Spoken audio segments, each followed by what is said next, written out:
जातं राज्य सरकारमध्ये इतर गोष्टीला खूप या ठिकाणी प्राधान्य द्यावं लागतं. तर आज पुण्यावरून नारायणगावला यायचं म्हटलं तर 2 तास लागतात. अंतर किती आहे? 60-70 किलोमीटर, 75 किलोमीटर, 80 किलोमीटर, पण 2 तास लागतात. रहदारीचे इतके प्रश्न आहेत की त्या ठिकाणी कोणीच काही करू शकत नाही. रहदारीच्या प्रश्नाला मान्यता द्यावी लागते, प्रायोरिटी द्यावी लागते. दळणवळणाची साधने निर्माण करावी लागतात, मोठमोठे पूल निर्माण करावे लागतात, शेतीसाठी बंधारे बांधावे लागतात, त्या ठिकाणी मोठमोठे केटीवर्स उभे करावे लागतात. त्यामुळे या सगळ्या गोष्टीला प्रायोरिटीवरती दिल्यानंतर आपल्याला नंतर शेती या विषयाला जी प्रायोरिटी येते ती थोडी खाली येते. पण त्याला प्रायोरिटी मिळण्यासंदर्भात या शेतीला कायमस्वरूपी या ठिकाणी संरक्षण मिळण्याच्या संदर्भामध्ये आपल्याला फार मोठा विचार या ठिकाणी करावा लागणार आहे. संदर्भामध्ये ती गोष्ट खरी आहे. मी आता अभ्यास करतोय. आताचे कुठेतरी सरकार स्थापन झालंय, 15-20 दिवस झाले मला कृषी खातं मिळालं. ज्या दिवसापासून कृषी खातं मिळालं आहे त्या दिवसापासून प्रदर्शनच सुरू आहे. त्या दिवसापासून माझ्या मिटिंगच चालू आहे. अजून बसायला कार्यालय नाही, अजून कोणत्या अधिकाऱ्याला कुठला चार्ज आहे तेही माहिती नाही. महाराष्ट्रातून फोन येतात, कधी बुलढाण्यातून फोन येतात, कधी विदर्भातून फोन येतात. आमचं सोयाबीन या ठिकाणी खरेदी केलं नाही, आमच्या सोयाबीनला भाव मिळत नाही, त्याची मुदत संपलेली आहे, बारदान उपलब्ध नाही, असे अनेक प्रकारचे प्रश्न शेतकरी महाराज फोन करतात. कारण बाईटवरती बऱ्याच वेळा बाईटवरती टीव्हीवरती मीच दिसतो. बागेचे शेतकरीचं नेमकं शेवटी मी पर्यंत मंत्र्याला फोन केला की म्हटलं बाबा काय भानगड आहे सोयाबीन खरेदीचं, सगळे लोक मलाच विचारताय, ते खातं तुमच्याकडे आहे. मग त्यांनी मला एक्सप्लेन केलं की त्या संदर्भामध्ये आपण 31 तारखेपर्यंतची मुदतवाढ खरेदीसाठी दिलेली आहे आणि बारदान जे कमी आहे त्याला टेंडर काढावं लागतं. टेंडर काढलेलं आहे. उद्या परवा टेंडर काढून ते 2-4 दिवसामध्ये बारदानही उपलब्ध होईल. आता भाव जो प्रश्न आहे तो भाव हा केंद्र सरकार ठरवतं, ते काय राज्य सरकार ठरवत नाही.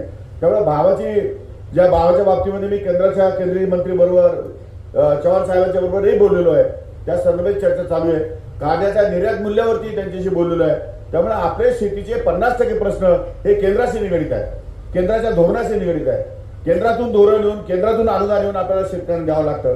अनेक वेळा केंद्रातून पैसे यायला उशीर होतो, अनेक वेळा राज्य सरकारमध्ये काही वेळा उशीर होऊ शकतो. वेगवेगळ्या प्रकारचे अडचणी या ठिकाणी येतात. परंतु ही स्ट्रीमलाईन केलं पाहिजे, ऑनलाईन झालं पाहिजे सगळं आणि शेतकऱ्यांना क्लिकवरती सगळ्या सुविधा मिळाल्या पाहिजे. ज्याप्रमाणे केव्हीकेने ऍप तयार केलं आहे आणि त्यांना एखादा प्रश्न निर्माण झाला त्या शेतकरी जर त्या प्रश्नावर जर हे केलं तर दुसऱ्या मिनिटाला त्याला या ठिकाणी सोल्युशन मिळतं. अशा प्रकारे डायरेक्ट डीबीटीच्या माध्यमातून शेतकऱ्यांच्या अकाउंटवर पैसे गेले पाहिजे. कोणीही मध्यस्थी येता कामा नये, कुठल्याही कृषी अधिकाऱ्याकडे जायचं नाही, कोणत्याही तहसीलदाराकडे जायचं नाही, कोणत्याही याच्याकडे जायचं नाही आणि 100% डायरेक्ट शेतकऱ्यांना लाभ या ठिकाणी कसा जाईल या संदर्भाचं एक ऍप मी लॉन्च करतोय आणि ते ऍप करण्यासाठी काही IITचे विद्यार्थी या ठिकाणी मी हायर केलेले आहेत, त्यांनाही पुण्याला बसवलेले आहे. आपल्या कृषी क्षेत्रामध्ये अभ्यास पूर्ण जे लोक अधिकारी काम करतायत त्यांना जोडलं दिलेलं आहे आणि कृषी क्षेत्रामध्ये ज्या लोकांना आपण या ठिकाणी पुरस्कार दिले, ज्यांचं आपण कौतुक केलंय, त्यांच्यातले काही सिलेक्टेड लोक आपण या ठिकाणी बसून त्यामध्ये ते एक नवीन ऍप तयार करण्याचा माझा विचार आहे की सुरळीतपणा यामध्ये आला पाहिजे. अनागोंदी कारभार या ठिकाणी असता कामा नये. विद्यापीठं त्यांचं काम वेगळं करतात, त्यांचं संशोधन काय चाललंय त्यांनाच माहिती. केव्हीके त्यांचं काम वेगळं करतात, त्यांचं संशोधन वेगळंच आहे. काही केव्हीके यशस्वी आहेत, काही केव्हीके अयशस्वी आहेत. त्यामुळे याचं सगळ्याचं ऑडिट करण्याची गरज आहे. काही महाविद्यालयामध्ये चांगलं शिक्षण मिळतं, काही महाविद्यालयाने ते नावाला या ठिकाणी करून ठेवले.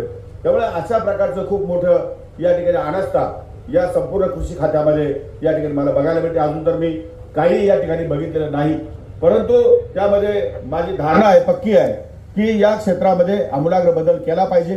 कारण हा मोठा वर्ग आहे. या वर्गाला जोपर्यंत हमी मिळणार नाही तोपर्यंत या ठिकाणी हा वर्ग शेतीकडे वळणार नाही.